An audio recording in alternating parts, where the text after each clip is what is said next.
¿Qué se necesita para que un hombre se corone a sí mismo emperador frente al Papa? ¿Para que ponga a un continente entero a sus pies y redibuje el mapa de Europa a su antojo? La historia está llena de reyes y conquistadores, pero pocos han dejado una huella tan profunda y contradictoria como él. Para algunos, fue un genio militar, el hijo de la revolución, que llevó la libertad, la igualdad y la ley a los pueblos oprimidos de Europa. Para otros, un tirano megalómano, un déspota cuya ambición desmedida costó la vida a millones de personas. Hoy, en Desbloqueando la Historia, no vamos a contar solo la vida de Napoleón Bonaparte. Vamos a ponerlo a juicio. ¿Fue el libertador de Europa o su primer gran tirano moderno? Para entender su ascenso, primero debemos mirar a la Francia de finales del siglo XVIII. El país era un volcán en erupción. La Revolución Francesa había decapitado a su rey, demolido una monarquía de 1000 años y prometido al mundo una nueva era de libertad, igualdad y fraternidad. Pero esa promesa se ahogó pronto en sangre. Años de caos, el reinado del terror y un gobierno débil y corrupto, conocido como el Directorio, habían dejado a Francia exhausta y dividida. La nación anhelaba orden, estabilidad y, sobre todo, gloria. Necesitaba un salvador, un líder fuerte que pusiera fin al caos. Y en medio de esa tormenta, un joven general de artillería estaba a punto de demostrar que él era ese hombre. Nuestra historia no comienza en un palacio, sino en una pequeña isla en el Mediterráneo: Córcega.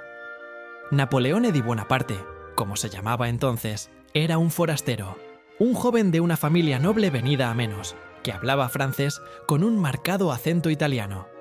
Siempre se sintió un extraño entre la élite francesa, y quizás fue ese sentimiento de no pertenecer lo que encendió en él una ambición sin límites. La Revolución Francesa fue el caos que él necesitaba. Mientras los reyes caían y el terror se apoderaba de las calles, Napoleón vio una oportunidad. No en la política, sino en el campo de batalla. Su momento llegó en 1793, en el asedio de Tolón. Mientras los generales republicanos se estrellaban contra las defensas de la ciudad, Napoleón, un simple capitán de artillería, vio la clave que nadie más entendía. El verdadero enemigo era la flota británica que abastecía el puerto. Su plan fue de una lógica aplastante: ignorar la ciudad, concentrar toda la fuerza en capturar las alturas que dominaban la bahía, y desde allí convertir el puerto en una trampa mortal para los barcos ingleses. Tras liderar él mismo un asalto brutal, su plan funcionó a la perfección. La flota huyó, Tolón cayó, y la República, asombrada, lo nombró general. Tenía solo 24 años, y entonces llegó Italia. Y Egipto. Sus campañas eran audaces, rápidas, impredecibles. No solo conquistaba territorios, conquistaba la imaginación del pueblo francés. Enviaba boletines a París que exageraban sus victorias, construyendo su propia leyenda. Francia, cansada de inestabilidad, vio en él a un salvador. En 1799, con un golpe de estado, se convirtió en primer cónsul. El forastero corso era, de facto, el hombre más poderoso de Francia. Una vez en el poder, Napoleón demostró que era mucho más que un simple general. Se convirtió en un estadista incansable. Este es el Napoleón Libertador, el que le dio a Francia el Código Civil, un sistema de leyes moderno que garantizaba la igualdad de los ciudadanos, la propiedad privada y la libertad religiosa. Este código fue su mayor exportación. A medida que sus ejércitos avanzaban por Europa, llevaban con ellos estas nuevas ideas. Abolieron los restos del feudalismo, acabaron con los privilegios de la nobleza y el clero, y establecieron constituciones basadas en la razón y la ley. En muchos lugares de Italia, Alemania y Polonia, fue visto como un modernizador, un soplo de aire fresco contra las monarquías absolutas y corruptas. Pero el poder tiene dos rostros, y aquí es donde emerge el Napoleón tirano. La libertad que exportaba era una libertad condicional, una libertad a la francesa. Censuró la prensa, creó una policía secreta temible bajo el mando de Fouché, y silenció toda oposición política. La igualdad no aplicaba para las mujeres, a las que el código napoleónico subordinaba a sus maridos. y su ambición no tenía fin. Se coronó emperador en 1804, un acto de megalomanía pura. Puso a sus hermanos y mariscales en los tronos de Europa como si fueran piezas en su tablero personal. Las naciones liberadas pronto se encontraron bajo el yugo de un nuevo amo, obligadas a pagar impuestos y enviar a sus hijos a luchar en las guerras interminables del emperador. La libertad se convirtió en ocupación. Un hombre que se cree un dios a menudo olvida que es mortal. El punto de inflexión fue España, lo que él llamó una úlcera, una guerra de guerrillas brutal que desangró a su ejército. Pero el principio del fin se escribió en las llanuras heladas de Rusia en 1812. Llevó a la Grande Armée, el ejército más grande jamás visto en Europa, hasta Moscú, solo para encontrar una ciudad en llamas y un invierno letal. De más de 600.000 hombres, apenas regresaron unas pocas decenas de miles. Fue el mayor error de cálculo de su vida. Europa, viendo su debilidad, se unió contra él.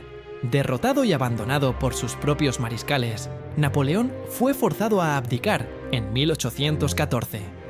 Las potencias europeas, creyendo haber enjaulado al león, lo exiliaron a la pequeña isla de Elba, en la costa de Italia.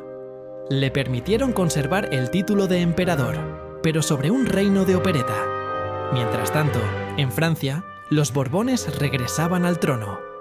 Pero el pueblo francés no tardó en echar de menos la gloria del imperio.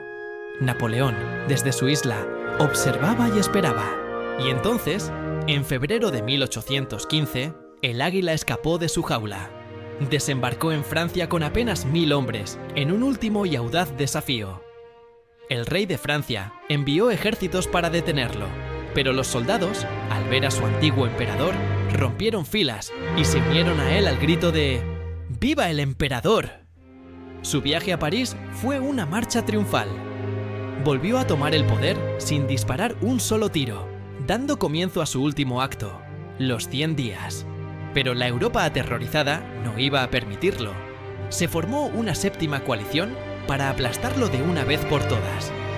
El choque final tuvo lugar en un pequeño pueblo de Bélgica llamado Waterloo. El 18 de junio de 1815, en una batalla brutal y sangrienta, el ejército de Napoleón fue derrotado definitivamente por las fuerzas aliadas del duque de Wellington y el mariscal Blücher. Esta vez no habría piedad. Napoleón fue exiliado de nuevo, pero esta vez a una roca inhóspita y perdida en mitad del Atlántico, Santa Elena, un lugar del que era imposible escapar. Allí pasaría sus últimos 6 años, no como un emperador, sino como un prisionero, dictando las memorias que cimentarían su propia leyenda para la eternidad. Entonces, ¿cómo lo juzgamos? Napoleón fue un déspota, sí. Un hombre cuya ambición causó una devastación incalculable, pero también fue el vehículo, quizás involuntario, de las ideas más progresistas de su tiempo. Después de él, Europa ya no pudo volver a las viejas monarquías absolutas, como si nada hubiera pasado. La semilla de la ley, la igualdad y la nación moderna ya estaba plantada. Quizás la respuesta es que fue ambas cosas a la vez. Un tirano que, paradójicamente, actuó como el mayor catalizador de la libertad en la historia moderna de Europa. Su legado es una advertencia. La línea que separa al genio del megalómano, al libertador del opresor, es terroríficamente delgada. Pero ahora te toca a ti. Después de ver su historia, ¿qué piensas? ¿Fue Napoleón un héroe que modernizó Europa o un tirano que la ahogó en sangre? Déjame tu opinión en los comentarios.